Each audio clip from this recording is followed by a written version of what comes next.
Now, conference realignment is obviously a big deal. It's something we, as members of the sports media, have to talk about.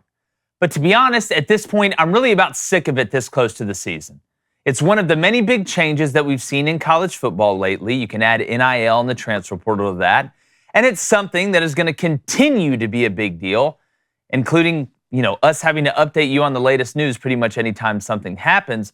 But let's not forget to keep the main thing. And that's that the on-the-field product in college football is better than it's ever been.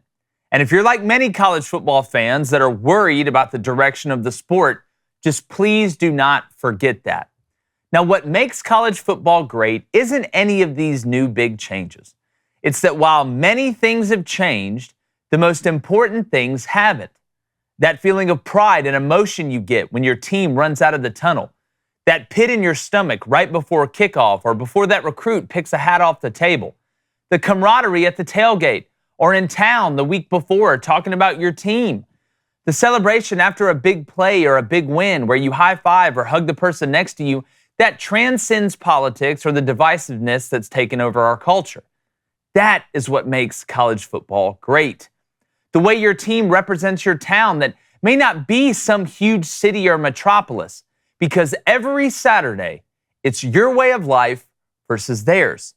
Now, I think the biggest fear we college football fans have is that change is going to take that away. But if you really think about it, it's pretty much impossible to take it away because it's ingrained in our DNA. It's a staple of who we are. And we here at Crane & Company, we'll discuss these changes because we have to. But I promise you, it will never overshadow what we talk about that's happening on the field or get in our way of helping you win the water cooler, as we call it here. We love this game, and we love this job, and we can offer you a perspective that will get you closer to the field than just about anyone. We've all done it before at a very high level. So while all of this realignment, NIL, and transfer portal talk may scare you, and to some extent, I think it should, never forget that here in a couple Saturdays, our beautiful game is back, and the discussion will shift to what takes place on that big rectangle that's 100 yards long and 53 1/3 yards wide. And thank God for that. So we can talk about the changes, but never forget the constant. This is our damn sport, and we love it. And we share that love through generations, and nothing can take that away. And here in a couple weeks, when you're in your seat at the game or pacing in front of the TV waiting to see what your team's going to be about this year, count yourself lucky because it's back, baby. And on the field, it's never been better.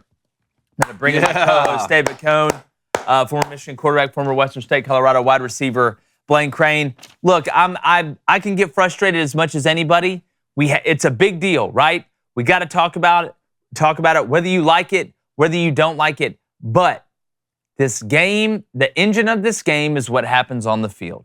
Because if your team goes out there and plays well that opening weekend, you're not going to care that Washington's going to the Big Ten. That's what you're going to care about, at least during the season. Talking season's fun. Walking season's better. I get DMs all the time. Jake, I'm worried about college football. Yeah. I'm worried about the direction. We talk about it on here. And I get that. And I'm not saying you brush that under the rug, right? Or you obviously can have opinions on it, but the on-the-field product will always be what pushes this game the most. And right now, man, from sea to shining sea, it's looking pretty good. Well, the reason people are messaging you saying, Jake, I have concerns for college football is because they love it, right? Almost everyone listening right now loves college football. Certainly everyone in this room loves it. And when you love something, you don't want to see it change too much, right? You are concerned about its future, even though sometimes change can be good. But we're talking about, seismic shifts right now across the sport. So, of course, everyone's paying a close attention to it. And I do hate it for the Pac-12 right now, mostly because, ironically, I think they're going to have the best season on the football field that they've had in quite some time this upcoming year, and I think Pac-12 fans should at least look forward to that, especially with the caliber of play they're going to bring to the table. And I also hate it for a lot of the other sports because that's where it gets very complicated. And you saw Missouri head coach Eli Drinkowich sort of break that down this weekend, talking about what does this mean for softball teams and for the golf programs and things like that. But when you're talking about the sports that drive the most revenue, football being chief among them, the decisions are going to be made around football. And as far as college football is concerned, of course it can survive conference realignment, right? Like, I've never known anything other than Arkansas being in the SEC, and it's no problem for me. That's created some great rivalries, right?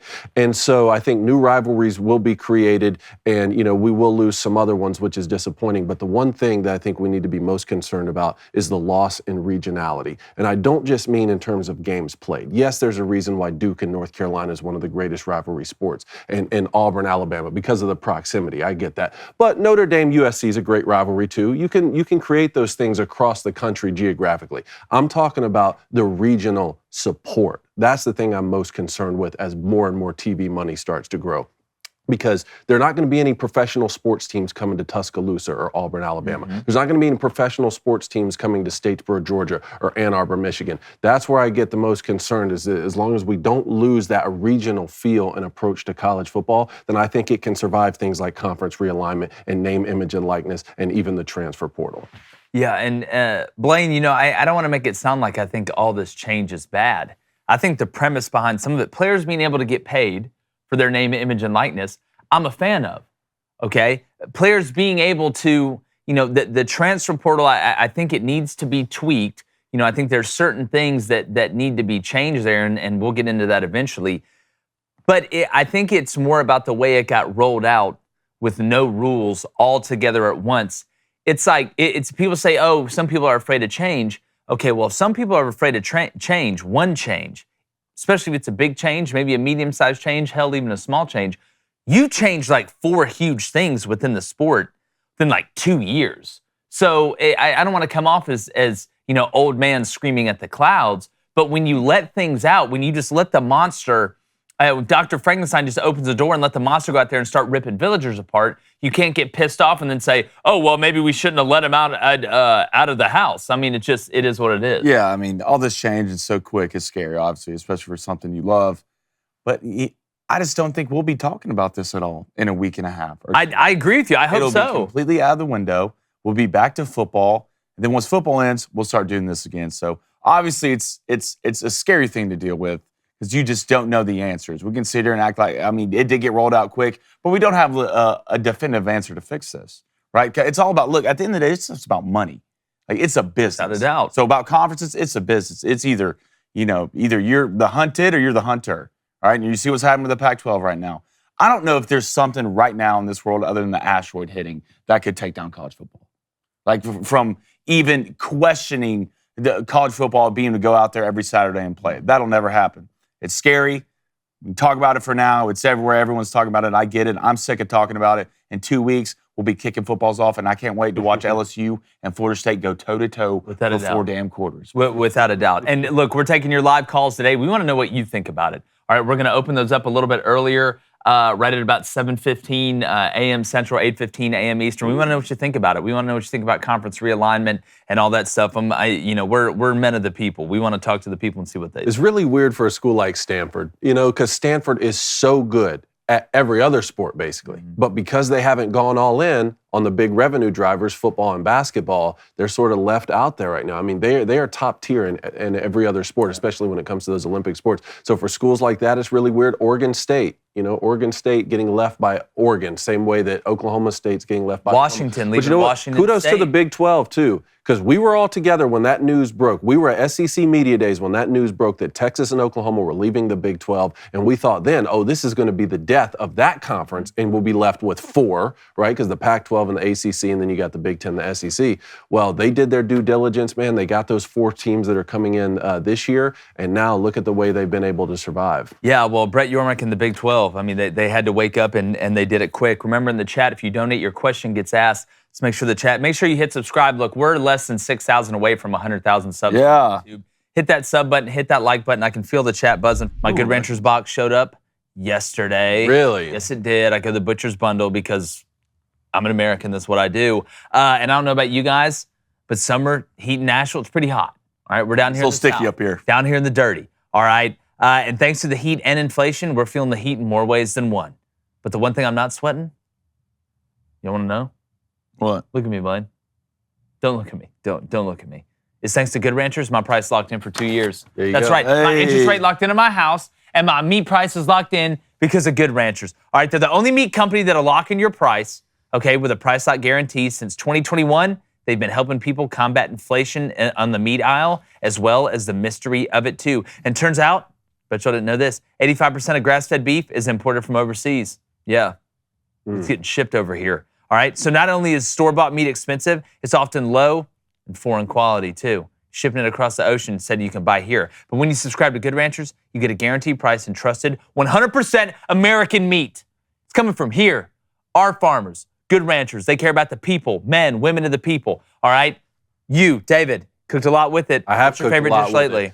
Favorite dish? Look, I still love the bone-in ribeye, but we're on the chicken game, and I saw an update on my shipping. The pork box will be here. You got the pork box under a week. You got the pork box under a week. All right. Okay. I know it's going to be great, but I want to hear about it after. Okay, so I'm going to take a picture for you Yes. when I get it, and I'm going to send it to you, Yes. and then you can come over and we can pics? have some together. Well, explain to people the feeling that you get when you unpack the butcher's bundle and you lay it all out. It basically feels like I just won the Revolutionary War. That's pretty good. I'm bringing out steaks. That's pretty I'm good bringing because out you're free chicken. and you're alive. I'm bringing out Wagyu beef. I'm bringing out ground beef. Look, we made speaking of chicken, Reed shredded up some of the chicken. We went barbecue chicken, okay? This weekend, it was fantastic with some peach preserves in it, some peach barbecue chicken. There you go. Good Lord, we're doing a little chicken parmesan this week. I'm on a chick kick. Chicken parm? But chicken kick. I'm married. Don't get it twisted. So visit goodranchers.com. Use our code BOOSTER, BOOSTER, for $30 off any box. Could be the pork box, could be a butcher's box. Heck, it could be the Jake Paul box. But you have to be 75 years old to find them. With promo code BOOSTER at goodranchers.com. That's goodranchers.com. American meat with a capital A delivered. So let's get to the Booster Club, man. Let's get to Ryan Gade with a $2 donation there. I'm saying Gade, by the way. Yeah. Make sure everyone Get it knows that. twisted. He's a $2 donation. Appreciate it. He says Pac-12 after dark became Pac-12 in the dark. 4 teams, Pac 4. Smoking that 4-pack. The question now becomes, and this is where I think you got to give Brett Yormark credit. I think he's been a calculated and aggressive. Calculated aggression? Yeah, that sounds right.